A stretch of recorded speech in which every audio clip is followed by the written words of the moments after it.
Hello everyone, welcome to the channel study with Pooja. So इस video में करेंगे organism and population, जो ecology का सबसे पहला चैप्टर है। तो इस चैप्टर के बारे में करेंगे। इसके पहले हमने इकोसिस्टम और बायोडाइवर्सिटी वाला कर लिया है, ठीक है। तो इस चैप्टर में भी कई क्वेश्चन आ जाते हैं और थोड़े डिटेल में बनते हैं, तो हमें इसे डिटेल में करना पड़ेगा, ठीक है। तो मैंने कोशिश की है कि यहाँ पे थोड़ा डिटेल में और इजी वे से करवा पाऊँ। तो उसके अकॉर्डिंग जो एग्ज़ाम में क्वेश्चंस आते हैं ये जैसे बन सकते हैं, उसके अकॉर्डिंग ये नोट्स निकाले हैं, बनाए हैं, ठीक है। तो अभी स्टार्ट करते हैं ऑर्गेनिज्म एंड पॉपुलेशन में, ठीक है। ऑर्गेनिज्म वाला अलग टॉपिक है, पॉपुलेशन और फिर पॉपुलेशन इंट्रैक्शन वाला अलग से टॉपिक आता है इस चैप्टर में, ठीक है। तो सबसे पहले आता है इकोलॉजी क्या है। अभी हमने ये पूरे पढ़ना है, पूरी जो हमने किया हुआ है, ये बायोडाइवर्सिटी किया हुआ है, इकोसिस्टम किया हुआ, सारा वो इकोलॉजी के बेस पे है। तो हमें ये पता होना चाहिए इकोलॉजी है क्या। कहते हैं जब जो ऑर्गेनिजम्स हैं, ठीक है, उनके आपस में रिलेशनशिप कैसा है, इंटर रिलेशनशिप हो गया उनका और उनका खुद के इन्वायरमेंट के साथ, ठीक है। तो उसको हम उसकी स्टडी करते हैं, तो उसको कहते हैं इकोलॉजी, ठीक है। Study of the inter relationship between the living organism and their environment. Environment में लिविंग नॉन लिविंग कोई भी कंपोनेंट हो सकते हैं, ठीक है। तो इकोलॉजी के बारे में बताया किसने था, अर्नस्ट हैकेल ने 1869 में बताया था, ठीक है। इकोसिस्टम के बारे में बताया था टैंसले ने, और इकोलॉजी बताई थी हमें, इकोलॉजी टर्म बताई थी हमें अर्नस्ट हैकेल ने 1869 में, ठीक है। ये याद रखना है। अब इकोलॉजी की दो ब्रांचेज होती हैं, ऑर्टोइकोलॉजी और साइनिकोलॉजी, ठीक है। अगर इसके लेवल देखें तो हमने पहले भी ये बात की हुई है कि जो ऑर्गेनिजम्स होते हैं वो कई लेवल पे होते हैं, ठीक है। तो सबसे छोटे से लेके सबसे बड़े लेवल तक का यहाँ पे बताया हुआ है। तो सबसे पहले जैसे हम नॉन लिविंग चीज़ों की बात करें, उसमें आते हैं हमारे जो इलेक्ट्रॉन प्रोटॉन न्यूट्रॉन से बनते हैं एटम, एटम से मॉलिक्यूल, मॉलिक्यूल से कंपाउंड। अगर लिविंग ऑर्गेनिज्म की बात करें, सेल की बात करें, तो उसमें कंपाउंड लाइक प्रोटोप्लाज्म, फिर उससे बनती हैं ऑर्गेनली, ऑर्गेनली से सेल बनता है, सेल से टिश्यू बनता है, टिश्यू से ऑर्गन बनता है, ऑर्गन से कई सारे ऑर्गन इकट्ठे होते हैं तो ऑर्गन सिस्टम, कंप्लीट इंडिविजुअल उससे बनता है। तो ऑर्गेनिजम्स मिलते हैं इकट्ठे, एक जैसे ऑर्गेनिजम्स मिलते हैं तो पॉपुलेशन बोलते हैं। पॉपुलेशंस अलग अलग जो पॉपुलेशन हैं वो इकट्ठी होकर एक सिस्टम बनाती है, तो कम्युनिटी बनती है। कम्युनिटी जो है आगे बायोटिक या एबायोटिक कंपोनेंट्स के साथ इंटरेक्ट करती है तो इकोसिस्टम बनता है। इकोसिस्टम सारे के सारे इकट्ठे कर लो आप तो वो बायोस्फीयर बनता है, ठीक है। तो इस तरह से ये पूरा लेवल जो है लोअर लेवल से हायर लेवल तक जाता है, ठीक है। तो अभी जो ये मेन हम इकोलॉजी में पढ़ते हैं, पॉपुलेशन से बायोस्फीयर जो मेजर टर्म्स हैं इनके बारे में पढ़ते हैं, ठीक है। तो यहाँ पे इनकी डेफिनेशंस बताई हुई हैं। देखो सबसे पहले पॉपुलेशन क्या है। पॉपुलेशन का मतलब कि किसी एक पर्टिकुलर एरिया या स्पेस में अगर सेम इंडिविजुअल, सिमिलर इंडिविजुअल रहते हैं, एक जैसे ऑर्गेनिज्म एक पर्टिकुलर एरिया में रहते हैं इकट्ठे होकर, तो वो है पॉपुलेशन। जब अलग अलग तरह की स्पीशीज़ जो हैं उनकी पॉपुलेशन एक ही एरिया में, प्रेस्क्राइब्ड एरिया में रहती है और सर्वाइव करने के लिए एक दूसरे पे डिपेंड करती है, इंटरेक्ट करती है एक दूसरे के साथ, उसको बोलते हैं कम्युनिटी, ठीक है। जैसे प्लांट्स, एनिमल्स, बैक्टीरिया, ये सभी अलग अलग स्पीशीज हैं। तो जब एक एरिया में रह के एक दूसरे के साथ इंटरेक्ट करती हैं ताकि अपने लाइफ चला सके, तो उसको हम बोलते हैं कम्युनिटी। आगे आता है इकोसिस्टम, कि जब जो बायोलॉजिकल कम्युनिटीज हो गई वो अपने इन्वायरमेंट के साथ, ठीक है, बायोलॉजिकल कम्युनिटी और उनका इन्वायरमेंट एक दूसरे के साथ कैसे इंटरेक्ट करते हैं और मटेरियल एक्सचेंज करते हैं, एक दूसरे के लिए हेल्पफुल बनते हैं, तो उसको हम बोलते हैं इकोसिस्टम, ठीक है। तो जैसे एक्वेटिक टेरेस्ट्रियल इकोसिस्टम हो गया, ठीक है। उसके आगे चलते हैं, लैंडस्केप होते हैं, ठीक है। सीधा हम बायोस्फीयर पे नहीं आते, उससे पहले आता है लैंडस्केप और बायोम, फिर बायोस्फीयर की बात करते हैं, ठीक है। लैंडस्केप क्या होता है कि मतलब लैंड के छोटे छोटे पैचेस, ठीक है, अपनी नेचुरल बाउंड्रीज में बने हुए लैंड के छोटे छोटे पैचेस जो होते हैं इनको हम बोलते हैं लैंडस्केप। अलग अलग इकोसिस्टम होता है, अलग अलग पैचेस का, अलग अलग लैंडस्केप का अपना अपना इकोसिस्टम हो सकता है जिसके अकॉर्डिंग ये पैचेस स्ट्रक्चर बनते हैं। बायोम क्या होते हैं, जब जो मेजर इकोलॉजिकल कम्युनिटीज जो हैं वो एक बड़े एरिया तक एक्सटेंड होती हैं, जाती हैं, ठीक है, तो उसको बोलते हैं बायोम। डेजर्ट हो गया, तंडरा हो गया, वो इसकी एग्जांपल में आ सकते हैं। बायोस्फीयर का मतलब कहते हैं sum total of all ecosystem and biome, सारे इकोसिस्टम और बायोम को मिला दोगे तो हमारा बायोस्फीयर बनेगा, ठीक है। तो जहाँ पे लाइफ एग्जिस्ट करती है वो पार्ट है बायोस्फीयर। बायो का मतलब ही लिविंग है, वो एरिया जहाँ पे लिविंग ऑर्गेनिजम्स हैं सारे, ठीक है। तो अभी इन्वायरमेंट, उसके फैक्टर्स के बारे में डिस्कस करेंगे। तो इन्वायरमेंट है क्या, जितने भी biotic abiotic factor substance organism है, जितने भी हैं वो सारे के सारे जो हैं उसको मिला के हम बोलते हैं इन्वायरमेंट, ठीक है। हम हमारे आसपास की सारी चीज़ें ये सब इन्वायरमेंट है, ठीक है। तो हम इनमें आपस में इंटरेक्ट करते हैं तो इकोसिस्टम बनता है। तो अभी दो इम्पॉर्टेंट फैक्टर्स होते हैं जो किसी एरिया के क्लाइमेट को, वहाँ के वेदर को अफेक्ट करते हैं, टेम्परेचर और रेनफॉल, ठीक है। अभी बायोम जो होते हैं ये 7 कैटेगरीज में इनको डिवाइड किया है। कौन कौन से हैं बायोम? ट्रॉपिकल रेन फॉरेस्ट, वना, deserts, temperate grassland, temperate deciduous forest, taiga और टंड्रा, ये 7 बताए हुए हैं, ठीक है। तो कहते हैं जो बायोम होते हैं, ठीक है, उनका क्लाइमेट जो है वो किस तरह का है, उसको अफेक्ट करने वाले जो फैक्टर्स हैं वो हैं लैटिट्यूड कितना है, मतलब लंबाई कितनी है, माउंटेन्स की प्रेजेंस, टेम्परेचर आसपास के सी का, और लैंड से एलिवेशन कितना है। ये सारे जो फैक्टर्स हैं ये बायोम की डिस्ट्रीब्यूशन, उसके क्लाइमेट को अफेक्ट करते हैं, ठीक है। तो उसके बाद अभी हम इन्हीं सभी के बारे में थोड़ा पढ़ेंगे, ठीक है। तो उसमें सबसे मेन आता है ट्रॉपिकल रेन फॉरेस्ट। अगर यहाँ पे देखें हम टेम्परेचर और रेनफॉल के अकॉर्डिंग, यहाँ पे रेनफॉल है, यहाँ पे टेम्परेचर है, ठीक है। तो कौन कौन से पढ़े? आर्कटिक टंड्रा जो पार्ट है, ठीक है, यहाँ पे देखो टेम्परेचर काफ़ी कम है और बारिश भी कम ही है, ठीक है, बहुत ठंडा होता है ये एरिया। अगर हम कॉर्निफेरस की बात करें, यहाँ पे टेम्परेचर जैसे बढ़ रहा है वैसे वैसे रेनफॉल भी बढ़ रहा है, पर बहुत ज़्यादा नहीं है, ठीक है। अगर हम आए ग्रासलैंड पे टेम्परेचर बढ़ रहा है जबकि रेनफॉल काफ़ी कम है, ठीक है। और अगर हम आए डेजर्ट देखो, डेजर्ट पे टेम्परेचर ज़्यादा है जबकि रेनफॉल बहुत कम है, तो बहुत गर्मी होती है यहाँ पे टेम्परेचर ज़्यादा होने की वजह से। ग्रासलैंड में जैसे जैसे टेम्परेचर बढ़ रहा है वैसे वैसे रेनफॉल भी बढ़ रहा है, तो अच्छा है ये, ठीक है। मतलब हाँ, यहाँ पे ठीक ठीक है रेनफॉल, थोड़ी वेजिटेशन अच्छी होती है। अगर ट्रॉपिकल रेन फॉरेस्ट, ये देखो ट्रॉपिकल फॉरेस्ट है ना, यहाँ पे रेन भी बहुत ज़्यादा है और यहाँ पे देखो टेम्परेचर भी बढ़ा है और साथ में रेनफॉल भी काफ़ी अच्छा है, तो यहाँ पे वेजिटेशन अच्छी होती है। तो इसीलिए कहते हैं जो ट्रॉपिकल रेन फॉरेस्ट होते हैं ये काफ़ी इंपॉर्टेंट है। तो इसमें से क्वेश्चन ज़रूर पूछा जाता है, ठीक है, पूछ लेते हैं, क्वेश्चन आए हुए हैं मास्टर केडर में भी। तो मेजर बायोम कौन से हैं इंडिया के? हमने तो 7 पढ़े हैं वर्ड के अकॉर्डिंग। तो 7 मेन कौन से हैं इंडिया के जो है? Tropical rain forest, deciduous forest, desert और सी कोस्ट, मेन 4 हैं, ठीक है। तो अभी सारे जो बायोम हैं उनके बारे में थोड़ा सा पढ़ लेते हैं, उनके रेनफॉल और उनके टेम्परेचर के बेस पे वेजिटेशन कैसी है वो, ठीक है। तो ट्रॉपिकल रेन फॉरेस्ट में टेम्परेचर ज़्यादा है और रेनफॉल भी ज़्यादा है, 200 से 450 सेंटीमीटर पर ईयर के अकॉर्डिंग बारिश होती है, देखो काफ़ी है। तो यहाँ पे मैक्सिमम बायोडाइवर्सिटी देखने को मिलती है। सुनार जो होते हैं वो इक्वेटर के तो पास है, जैसे इक्वेटर वाला हमने पढ़ा था ना, इक्वेटर वाला जो एरिया होता है यहाँ पे ट्रॉपिकल फॉरेस्ट होते हैं, तो यहाँ पे डाइवर्सिटी ज़्यादा है। जैसे जैसे हम ऊपर जाते जाएंगे तो बायोडाइवर्सिटी, या नीचे आते जाएंगे पोल्स की तरफ तो यहाँ पे डाइवर्सिटी कम होती जाती है, ठीक है। तो कहते हैं ये इक्वेटर के तो पास है बट रेनफॉल यहाँ पे कम है, तो इसीलिए यहाँ पे हीट ज़्यादा, ड्राइनेस और पुअर सॉइल कैपेसिटी होने की वजह से प्लांट्स फॉरेस्ट मेन ग्रो नहीं कर पाते। बट ओपन ग्रासलैंड जैसे हर्ब्स शर्ब्स थोड़े यहाँ ट्रीज तक पाए जाते हैं, ठीक है, बट प्रॉपर वो फॉरेस्ट इकोसिस्टम नहीं बन पाता। तो यहाँ पे जो इनवर्टिब्रेट्स हैं जो प्लांट को खाते हैं वो कौन से हैं? माइट्स हो गए, ग्रासहोपर्स हो गए, एंट और बीटल्स होगी, ठीक है। इसके बाद आते हैं डेजर्ट्स पे। डेजर्ट्स जो होते हैं यहाँ पे प्रेसिपिटेशन काफ़ी कम है, बारिश बहुत कम होती है, 20 सेंटीमीटर यानी कि 10 इंच के आसपास ही होती है, ठीक है। पूरे साल के एनुअल बेस पे देखें तो बहुत ही कम है ना। तो ये मेजर यहाँ के डेजर्ट कौन से हैं? सहारा ऑफ साउथ अफ्रीका है, ठीक है, थार ऑफ वेस्ट एशिया है, गोबी ऑफ एशिया है, ठीक है। तो ये मेन है यहाँ के। इसके बाद आता है टेम्परेट ग्रासलैंड। जो टेम्परेट ग्रासलैंड होते हैं अभी वहाँ पे क्या है, रेनफॉल डेजर्ट से तो अच्छा है पर सुनार से कम होता है, मतलब यहाँ से ज़्यादा, सॉरी यहाँ से कम बट डेजर्ट से ज़्यादा, तो इन दोनों के बीच बीच का है ये यहाँ पे प्रेसिपिटेशन रेट, ठीक है, रेनफॉल। यहाँ पे पेरेनियल ग्रासेस और हर्ब्स पाई जाती हैं। एग्जांपल क्या हैं? Prairies of North America, steppes of Russia, velds of South Africa, pampas of South America, पजिया ऑफ हंगरी, सैक्स ऑफ न्यूजीलैंड, ठीक है। तो ये यहाँ के मेन एरियाज़ हैं। उसके बाद टेम्परेट जो डेसिडियस फॉरेस्ट है, यहाँ पे देखो बारिश ठीक ठाक है, मॉडरेट है ना। और समर यहाँ पे जो है वो वार्म होते हैं, गर्मी ज़्यादा होती है सर्दियों में, और ठंड का टाइम पीरियड भी आता है, तो कोल्ड विंटर होते हैं। त्यागा जो है ये नॉर्थ कॉनिफेरस फॉरेस्ट इसको और बोरियल फॉरेस्ट कहा जाता है, एवरग्रीन है ये, ठीक है, सारा साल मतलब प्लांट्स अच्छे से ग्रो करते रहते हैं यहाँ पे। कॉर्नबेरिंग ट्रीज और हैमलॉक फर्न पाए जाते हैं। प्रोडक्टिविटी बहुत ज़्यादा भी नहीं है यहाँ पे, लिमिटेड सी है क्योंकि कंडीशन इतनी भी अच्छी नहीं है।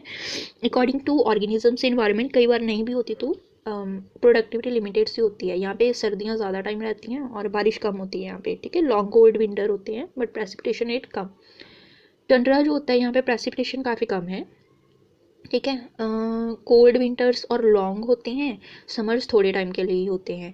तो यहाँ पे ग्रासलैंड सेजेस और लिकन्स के पैचेस छोटे छोटे बने हुए हैं। वैसे लियानास, लियानास भी इंपॉर्टेंट क्वेश्चन है, ये मैंने स्टार लगाया है, इंपॉर्टेंट है क्योंकि ये आया हुआ है मास्टर केडर में, पहले क्वेश्चन है सीधा ही लियाना से पूछ लिया उन्होंने। ठीक है। लाइनास जो हैं ये वास्कुलर प्लांट होते हैं जिनके रूट्स होती हैं सॉइल के अंदर, और उन्हीं रूट्स की हेल्प से प्लांट जो हैं उनको सपोर्ट मिलने के कारण प्लांट किसी दूसरे के साथ की हेल्प के साथ ऊपर तक क्लाइंब कर सकते हैं। ठीक है।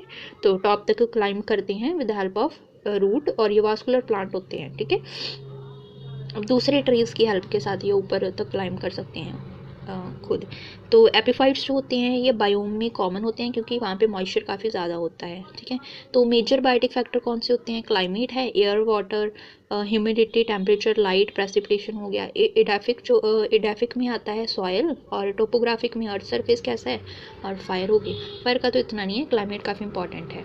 तो अभी टेम्परेचर की बात करें अगर, तो टेम्परेचर का जैसे अभी पहले ही हम ट्रॉपिकल रेन फॉरेस्ट वगैरह डिस्कस करके हटे ना, तो वहाँ पे ही है। तो एवरेज टेम्परेचर जो होता है वैसे तो एरिया का सीजनली वेरी करता रहता है, सीज़न के अकॉर्डिंग वेरी करता है। विंटर्स में कम हो जाता है, समर्स में बढ़ जाता है। ठीक है। तो जैसे पोलर एरिया है वहाँ पे सब जीरो माइनस में चला जाता है, ठंड ज़्यादा होती है। हाई अल्टीट्यूड पे भी ऐसा होता है।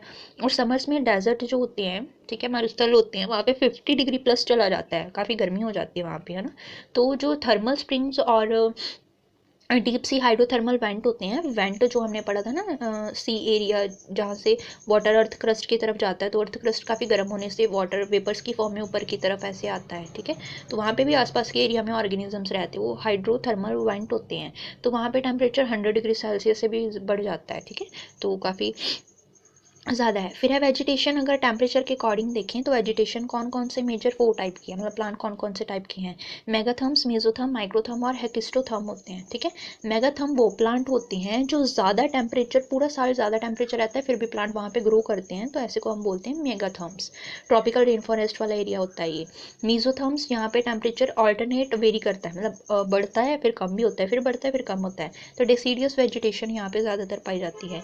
माइक्रोथर्म होते हैं जहाँ पे टेम्परेचर कम होता है और वहाँ पे प्लांट्स जो ग्रो करते हैं वो माइक्रोथर्म है। कॉनिफेरस वेजिटेशन यहाँ पे कॉमन है। हेकिस्टोथर्म जो होते हैं वो बहुत लो टेम्परेचर में पाए जाने वाले प्लांट्स होते हैं, और अल्पाइन वेजिटेशन यहाँ पे बहुत ठंड होती है वहाँ पे पाए जाते हैं। ठीक है। उसके बाद है जो ऑर्गेनिजम्स होते हैं, अभी प्लांट्स की तो हमने बात कर ली। जो एनिमल्स हैं वो दो तरह के हैं, यूरीथर्मल और स्टेनोथर्मल। ठीक है।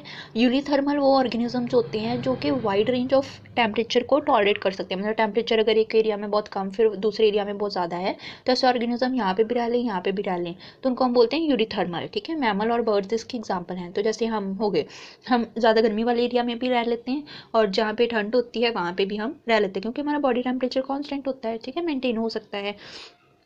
तो फिर है स्टेनोथर्मल। स्टेनोथर्मल ऑर्गेनिजम्स क्या होते हैं? जो कि नैरो रेंज ऑफ टेम्परेचर को ही टॉलरेट कर पाते हैं। ठीक है, मतलब ज़्यादा वेरिएशन अगर टेम्परेचर में आ रहा है तो ऐसे ऑर्गेनिज्म सर्वाइव नहीं कर पाते हैं। ठीक है। जैसे अगर हम पोलर बियर की बात करें, पोलर बियर को आप ठंडे एरिया से राजस्थान में ले जाओ गर्म एरिया में, ठीक है, या डेजर्ट्स में ले जाओ यहाँ पे बहुत गर्मी होती है, वो वहाँ पे सर्वाइव नहीं कर पाएगा। क्यों नहीं कर पाएगा? Because narrow range of temperature he tolerate कर सकता है, बहुत कम वेरिएशन आती है तो चलता है, बट बहुत ज़्यादा टेम्परेचर वेरिएशन में ऑर्गेनिज्म सर्वाइव नहीं कर पाते जो स्टेनोथर्मल होते हैं। ठीक है। तो पोलर बियर हो गए, लिजर्ड्स, एम्फीबियंस। प्लांट्स में देखिए तो एबीज, पाइसिया, जहाँ पे टेम्परेचर लो वाले एरिया में ये होते हैं, तो कोकोनट हाई टेम्परेचर वाले एरिया में होता है। ठीक है। तो उसी को ही टॉलरेट कर सकता है, बस कम में ये काम नहीं करेंगे या डेवलप नहीं होंगे। ठीक है। फिर ग्लोगर्स रूल एक आया। ग्लोगर रूल में क्या बताया था कि वो ऑर्गेनिजम्स, कुछ ऑर्गेनिजम्स या एनिमल्स ऐसे होते हैं जो कि वार्म और ह्यूमिड एरिया में रहने से मतलब वो अडेप्ट कर लेते हैं। तो ह्यूमिड और वार्म होने की वजह से एरिया, तो उनकी स्किन डार्कर हो जाती है थोड़ी, ठीक है, एनिमल्स की, और लाइट हो जाती है जब वो ठंडे एरिया में, कूल एरिया में रहते हैं। ठीक है। तो ये एडेप्शन है, ठंडे एरिया के अकॉर्डिंग वहाँ पे मेलानिन की जो क्वांटिटी है वो कम हो जाती है, जिससे स्किन का जो कॉम्प्लेक्शन होती है वो लाइट हो जाती है। ठीक है। डार्क कॉम्प्लेक्शन होती है गर्मी और ह्यूमिड इन्वायरमेंट वाले एरिया में। उसके बाद है होम्योथर्मल और पॉइकिलोथर्मल क्या होते हैं ऑर्गेनिज्म? तो कहते हैं होम्योथर्मल को हम वार्म ब्लडेड बोलते हैं, ऐसे ऑर्गेनिज्म जो कि अपने इन्वायरमेंट के अकॉर्डिंग बॉडी टेम्परेचर को मेंटेन कर सकते हैं, मतलब चाहे बाहर गर्मी हो जाए सर्दी, अपना बॉडी टेम्परेचर वो मेंटेन कर सकते हैं, ठीक है। तो उनको हम बोलते हैं होम्योथर्मल। और वार्म ब्लडेड, हम वार्म ब्लडेड हैं, जैसे मैमल और बर्ड्स हो गए, ठीक है, हम मैमल्स हैं ना। तो मैमल्स जो होते हैं वो अपना बॉडी टेम्परेचर मेंटेन करके रख सकते हैं, ठीक है, चाहे बाहर के टेम्परेचर चाहे जैसा मर्जी हो। तो उसके बाद है पॉइकिलोथर्मल, जो कोल्ड ब्लडेड होते हैं। तो जो पॉइकिलोथर्मल होते हैं ये ऑर्गेनिजम्स मेंटेन नहीं कर पाते अपने बॉडी टेम्परेचर को, इनका बॉडी टेम्परेचर फ्लक्चुएट करता रहता है जैसे जैसे इन्वायरमेंट टेम्परेचर में फ़र्क आता है। जैसे बाहर, जैसे फिशेज़ हो गई, अगर पानी का जो टेम्परेचर है वो ज़्यादा है तो फिशेज़ की बॉडी का टेम्परेचर भी बढ़ जाएगा, ठीक है। अगर कम है पानी का तो फिशेस की बॉडी का टेम्परेचर भी कम हो जाएगा, सर्दियों में जैसे होता है, ठीक है। तो ये क्या है, ऑर्गेनिजम्स पॉइकिलोथर्मल है, ठीक है, जो कि इन्वायरमेंट के टेम्परेचर के अकॉर्डिंग इनकी बॉडी का टेम्परेचर फ्लक्चुएट करता है, ठीक है। उसके बाद आते हैं एग्जांपल बताई हुई है रेप्टाइल्स की, फिशेज और एम्फीबियंस की, ठीक है, ये होते हैं पॉइकिलोथर्मल।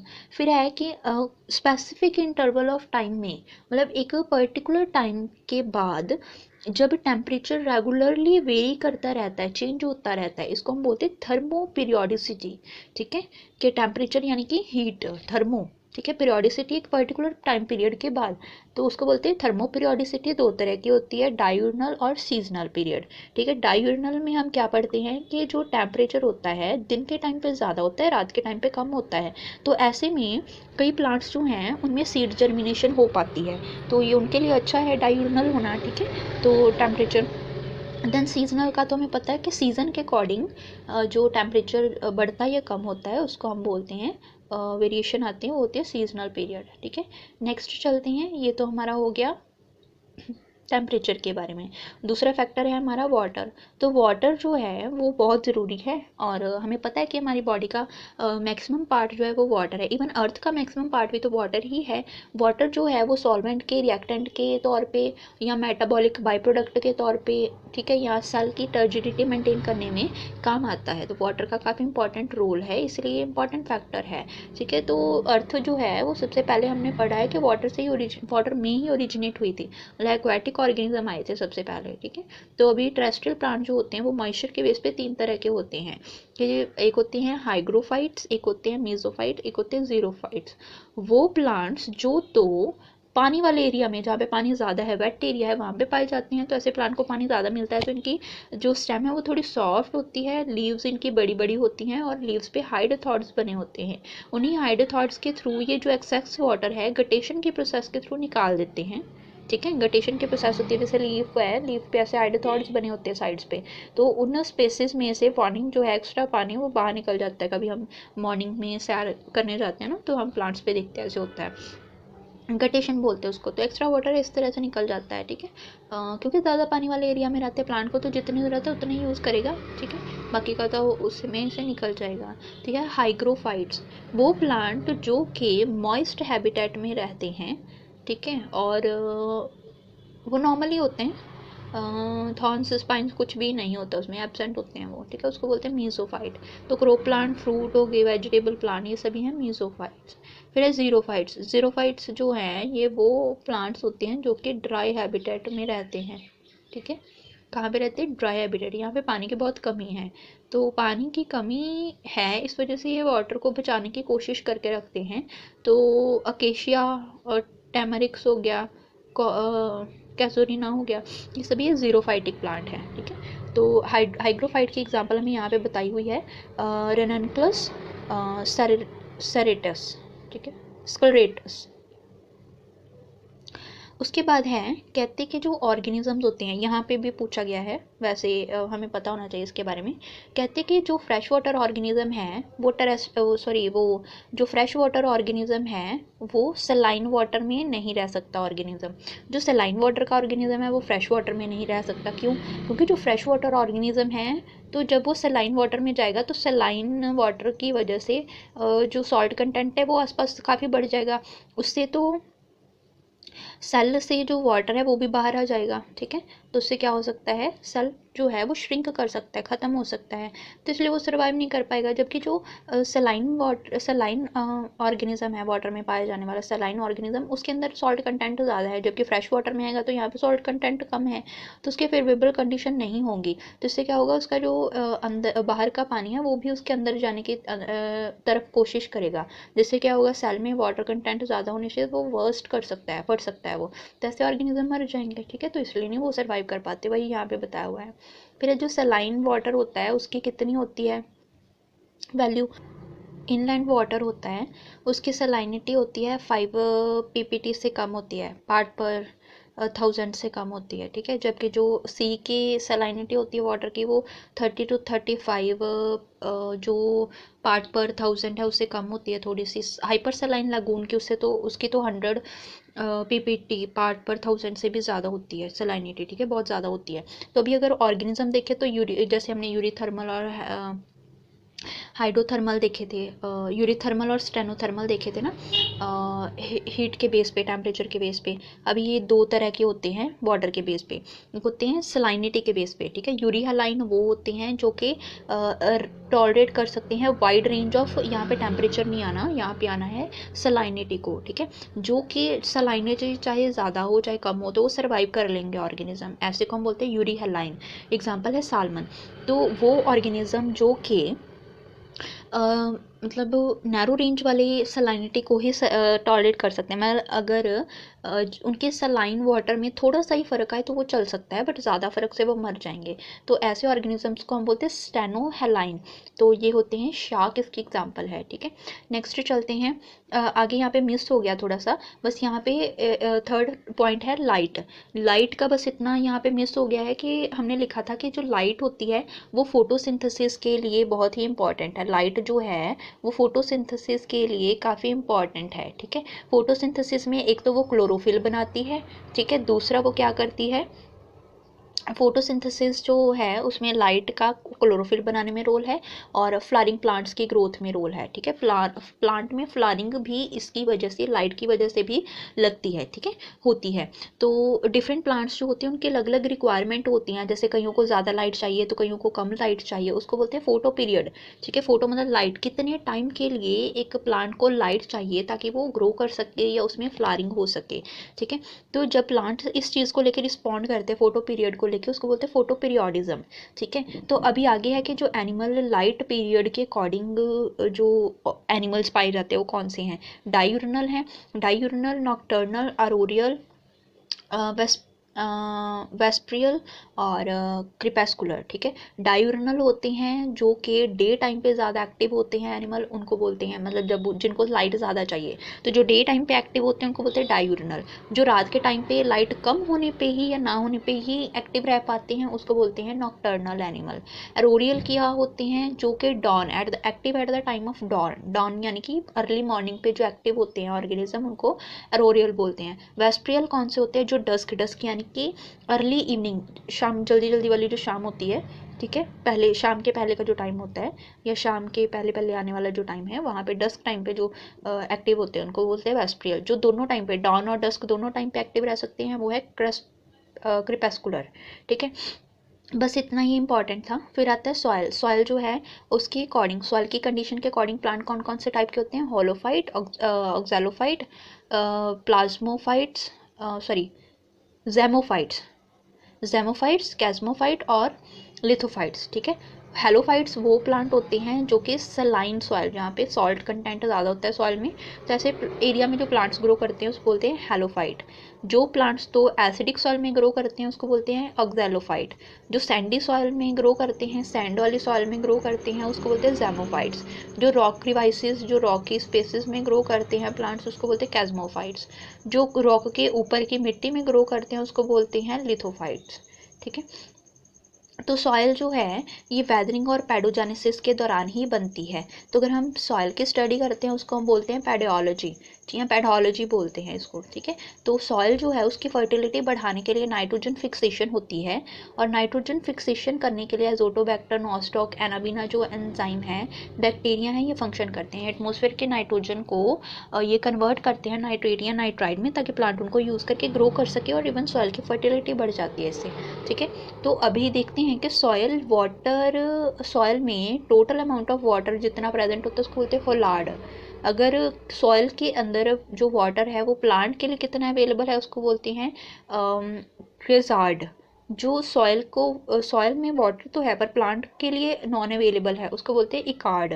ठीक है, अभी यहाँ तक हमारे फैक्टर्स थे। फैक्टर के बाद कुछ आते हैं कि जो बायोटिक फैक्टर को लेकर रिस्पॉन्ड कैसे करते हैं ऑर्गेनिज्म। ठीक है, कि मतलब अगर डिफरेंट सिचुएशन हो तो उनके लिए कैसे मेथड हैं ताकि वो पॉप अप कर सके ऐसी कंडीशन में। तो उसके लिए होमोस्टेसिस मेन हो सकता है। होम्योस्टेसिस मतलब बॉडी टेम्परेचर को मेंटेन रखना, चाहे बाहर का जितना जैसा मर्जी टेम्परेचर हो, इंटरनल टेम्परेचर को मेंटेन रखने को हम बोलते हैं होम्योस्टेसिस। ठीक है, तो ये मेथड बताए हुए हैं जिन मेथड के थ्रू बॉडी टेम्परेचर मेंटेन रह सकता है। रेगुलेटर, ठीक है, पहला तो रेगुलेटर है, फिर उसके बाद हम एस्टिवेशन हिबरनेशन वगैरह पढ़ेंगे। ठीक है, तो रेगुलेशन होना मतलब रेगुलेट कर पाना। ठीक है, तो वो ऑर्गेनिजम्स जो कि अपना बॉडी टेम्परेचर मेंटेन कर पाते हैं, कांस्टेंट बॉडी टेम्परेचर मेंटेन कर पाते हैं, कांस्टेंट ऑस्मोटिक कंसंट्रेशन मेंटेन कर पाते हैं, चाहे बाहर का इन्वायरमेंट जैसा मर्जी हो, तो उसको हम बोलते हैं रेगुलेट करने वाले। होम्योस्टेसिस में ये थर्मो रेगुलेशन और ऑस्मो रेगुलेशन होती है, मतलब हीट मेंटेन करना और ऑस्मोटिक प्रेशर मेंटेन करना। रेगुलेटर मेनली मैमल्स होते हैं, ये हमने पहले भी पढ़ा है कि मैमल्स जो होते हैं वो बॉडी टेम्परेचर मेंटेन कर सकते हैं, और आप सर्दी वाले एरिया में ले जाओ, गर्मी वाले में भी, हर एक में रह लेंगे। क्यों? इंटरनल बॉडी टेम्परेचर मेंटेन होता है, स्टेबल होता है। ठीक है, कन्फॉर्मर जो डू नॉट मतलब जो अपना बॉडी टेम्परेचर मेंटेन नहीं रख पाते बाहर के टेम्परेचर के अकॉर्डिंग, उनका बॉडी टेम्परेचर भी जो है वो मतलब फ्लक्चुएट करता है, उसको बोलते हैं कन्फॉर्मर। कन्फॉर्मर जो होते हैं अभी उसमें एक कैटेगरी आती है पार्शियल रेगुलेटर की। पार्शियल रेगुलेटर का मतलब कुछ हद तक जो रेगुलेट कर लें, मतलब कुछ ऐसी स्पीशीज़ होती हैं ऑर्गेनिज्म की जो कुछ हद तक, एक लिमिटेड एक्सटेंट तक ही अपनी बॉडी टेम्परेचर को रेगुलेट कर पाते हैं। बियॉन्ड द लिमिट वो कन्फॉर्मर बन जाते हैं, मतलब उनसे नहीं होता फिर। ठीक है, जैसे ही ग्राफ है, ग्राफ में यहाँ पे मान लो हमारे पास क्या है, टेम्परेचर बढ़ रहा है। ठीक है, यहाँ पे जो है वो ऑर्गेनिज्म बाहर का टेम्परेचर है, ये इंटरनल टेम्परेचर है, ये एक्सटर्नल टेम्परेचर है। ठीक है, तो जैसे जैसे इंटरनल टेम्परेचर बढ़ता है, एक्सटर्नल टेम्परेचर के साथ साथ इंटरनल टेम्परेचर मेंटेन रहे, चाहे जितना मर्जी हो, तो जो इंटरनल टेम्परेचर मेंटेन है ये होते हैं रेगुलेटर्स। तो जिनका टेम्परेचर जैसे जैसे एक्सटर्नल टेम्परेचर बढ़ता है, इंटरनल टेम्परेचर भी बढ़ता रहता है, उसको बोलते हैं कन्फॉर्मर्स।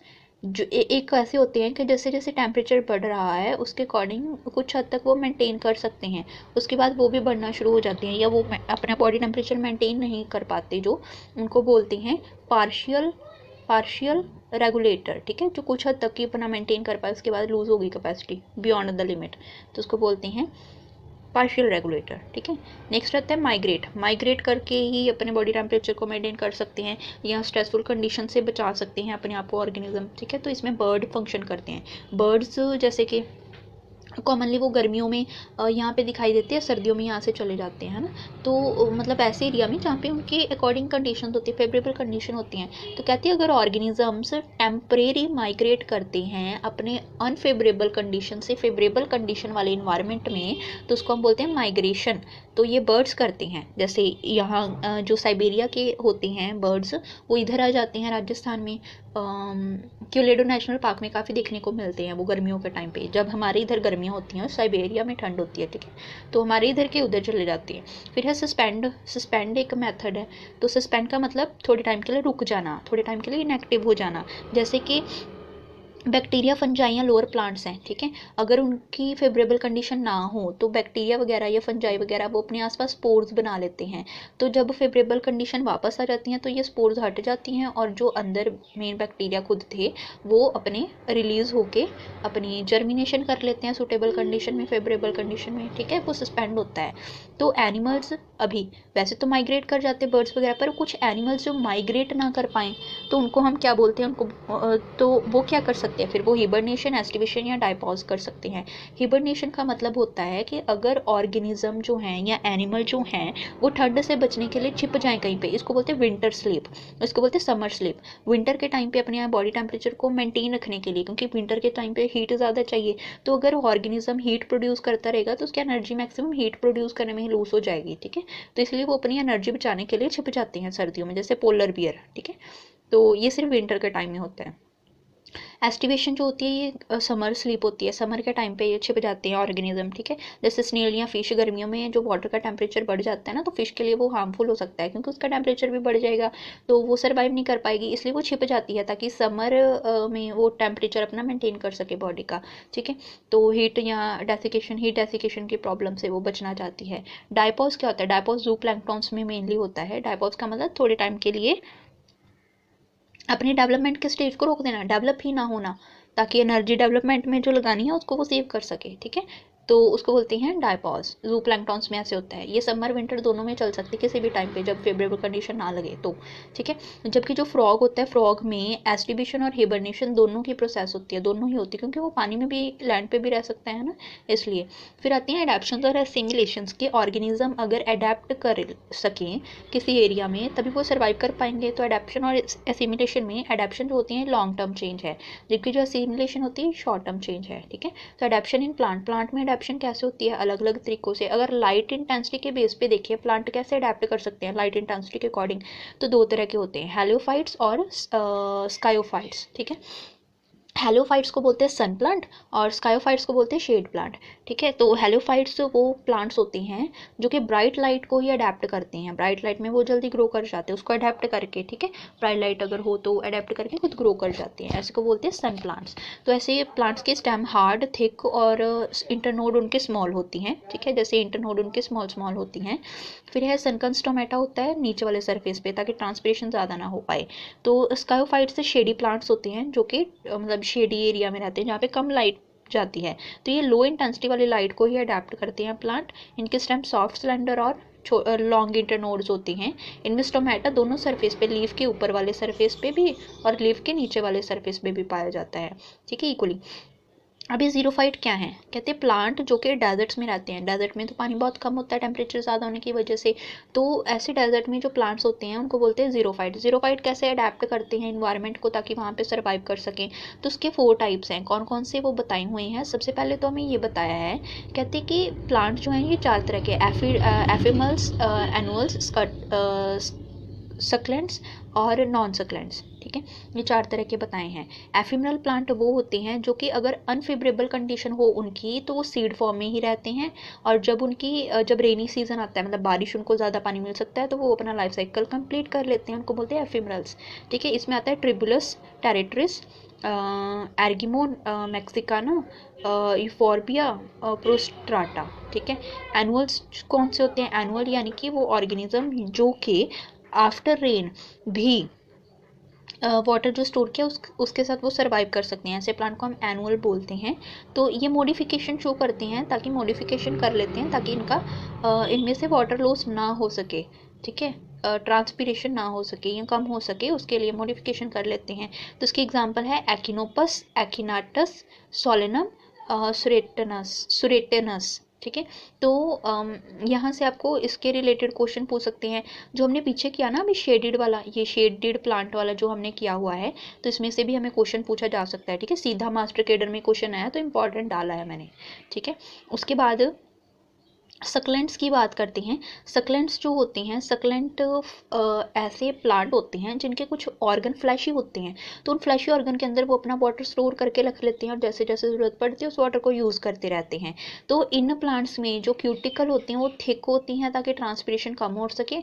लार्ज सनकन स्टोमेटा होते हैं, वो भी रात के टाइम पे ही ओपन हो सकती हैं ताकि सनलाइट वाटर को यूज़ ना कर सके हीट के कारण, ठीक है। तो फ्लैशी स्टेम के तौर पे है हमारे पास ओपनशिया, एस्पेरेगस और यूफोर्बिया, और रूट सक्लेंट के तौर पे अकेला एस्पेरेगस मेन काम करता है, ठीक है। अभी नॉन सक्लेंट्स कौन से होते हैं? नॉन सक्लेंट्स होती हैं एक्सटेंसिव रूट सिस्टम वाले, जिसकी रूट्स जो होती हैं वो आसपास काफ़ी दूर दूर तक फैली होती हैं। तो ये रूट दूर दूर तक सॉइल में फैल के वाटर को एब्जॉर्ब कर देती रहती हैं जितना मैक्सिमम इसको चाहिए, तो उस वाटर को यूज़ करके फिर ये ग्रो कर सकते हैं, ठीक है। तो इसकी एग्जाम्पल आती है अकेशिया, निलोटिका, कैलेट्रोपिस, प्रोसेरा और प्रोस्कोपिस, ठीक है, प्रोसोपिस हो गया।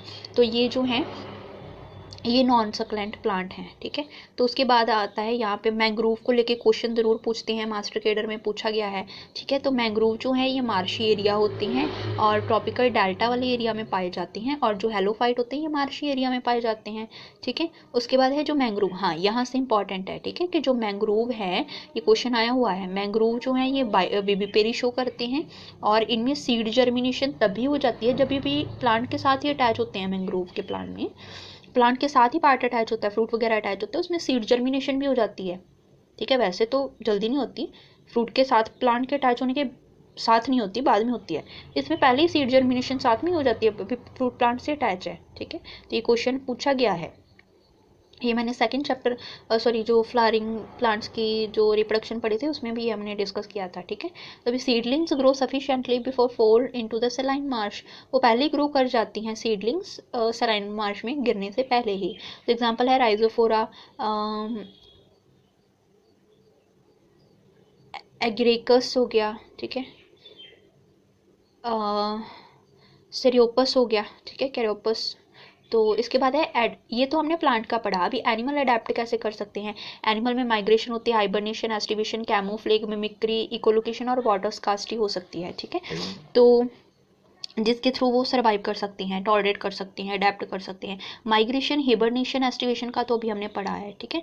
तो ये बर्ड्स वगैरह को लेके माइग्रेशन थी। तो माइग्रेशन ये सीजनल भी हो सकती है, डेली बेस पे भी हो सकती है, ठीक है, तो पीरियोडिक भी हो सकती है। तो हाइबरनेशन का हमने पढ़ा था, जो विंटर स्लीप होती है। एस्टिवेशन जो समर स्लीप होती है ना। तो कैमोफ्लेज क्या होता है। कैमोफ्लेज का मतलब कि अगर ऑर्गेनिज्म के अंदर कैपेसिटी है कि वो बैकग्राउंड के अकॉर्डिंग ही अपने आप को बना ले, मतलब बैकग्राउंड में या जो आसपास के एरिया के अकॉर्डिंग ही वो दिखाई दे, अलग दिखाई ना दे, तो ऐसे में ऑर्गेनिज्म अपने आप को प्रेडेशन से बचा सकता है, ठीक है। तो जैसे ग्रासहोपर है, उसको बोलते हैं